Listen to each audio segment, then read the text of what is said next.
Hi there guys, welcome back to England Rugby Analyst. It's been ages since I've posted a video, but that's because not a lot's been going on England wise.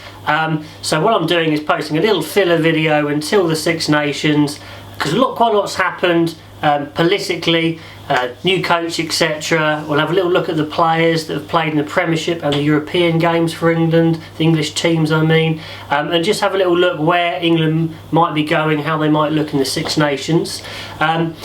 I'll obviously do loads of videos during the Six Nations and again for the Lions tour, which will be awesome, so this year should be quite good fun.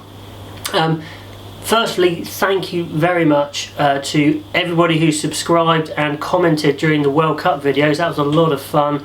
One of the videos we're getting up to over 1,000 views, which is fantastic. But please do subscribe, then you can comment below, because I would like your feedback, because there's certain things I want to find out that I don't know. I'm just guessing at, of course.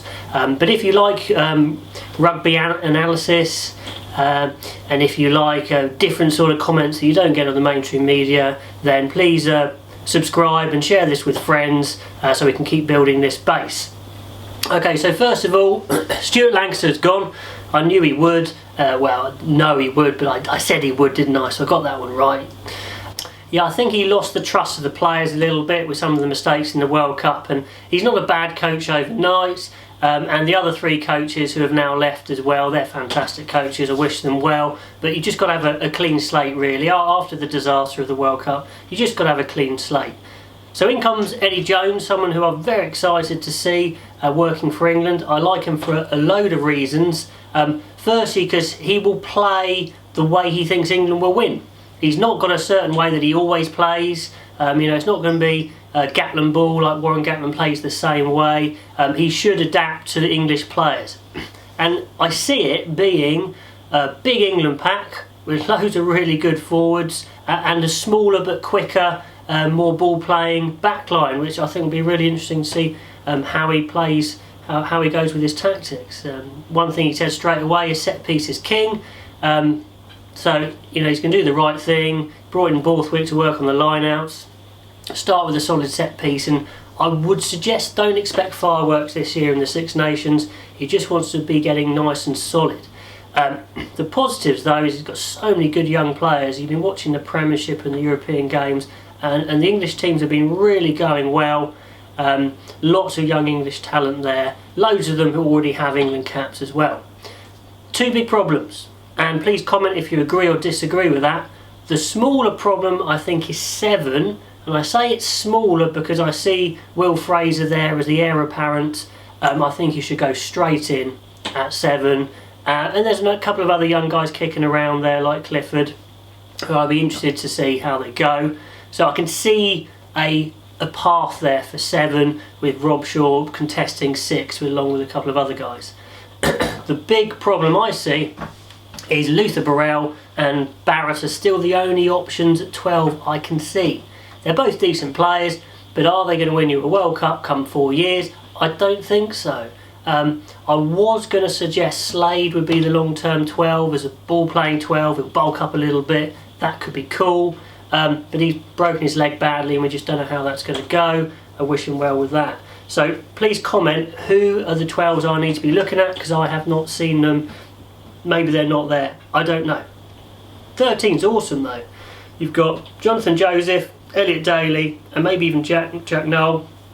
Classic 13s we haven't had for ages. So excited by that. Nail on Brown and Watson in the back 3, plus one other, I would say. I'm still not convinced by the others. Ashton's been playing great and the clean slate might help him. I've got some reservations. Like he had a year where he stopped tackling, which always worries me about a player. He's turned it around, but that always worries me. But Eddie Jones might have a fresh perspective. Maybe Ashton comes back in. I don't know. Front row looks great. So many good props out there.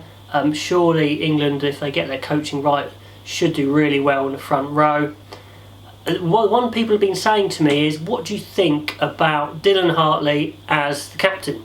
If he is the captain, I don't know. That's just the rumours in the media. I haven't got a problem with that at all. I haven't got a problem with Tom Wood being the captain. I just think this year you can have a captain that gets subbed off. Have one of the experienced guys like Hartley captaining it. he's not going to captain in the World Cup. Let's take the pressure off the youngsters, and then when Hartley, say, comes off after 60, then Itoje or Launchbury goes and has a go at being captain and get some time under their belt as a leader. And then next year, maybe move on to a new captain. And I think that would be natural, because let's say it is Hartley. I'm pretty sure in a year, Jamie George, touchwood, will be the starting hooker. So there you go, okay, Hartley, you can't be captain anymore, and it's a nice natural transition to the new guy. Itoje is my guess. My guess. And in that second row, let's say it's Itoje and Launchbury, maybe Cruz kicking about there. You know, we've got Laws as well. That's awesome, really. Those four are going to tear it up.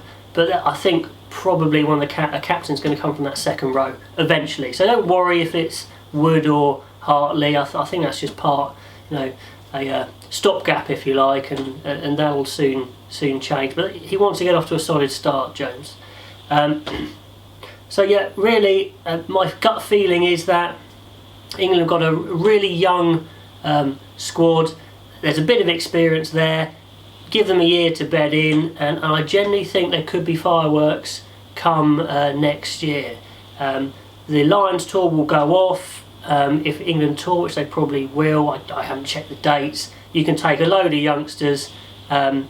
Hopefully, you know, you get someone like Simpson playing loads for England, surely, and there are a few more players coming online like Nathan Hughes next year. I really think it's going to be exciting. So I'm going to post another video in the build up to the selection of the squad for the Six Nations. Please subscribe, comment and share, and tell me about that 12. Who's going to be this 12? Because I can see most of the team emerging who could be a really good world-beating team, but I'm just struggling to see that 12 slot. Okay, well, until next time, enjoy your rugby, and I'll speak to you soon. Bye.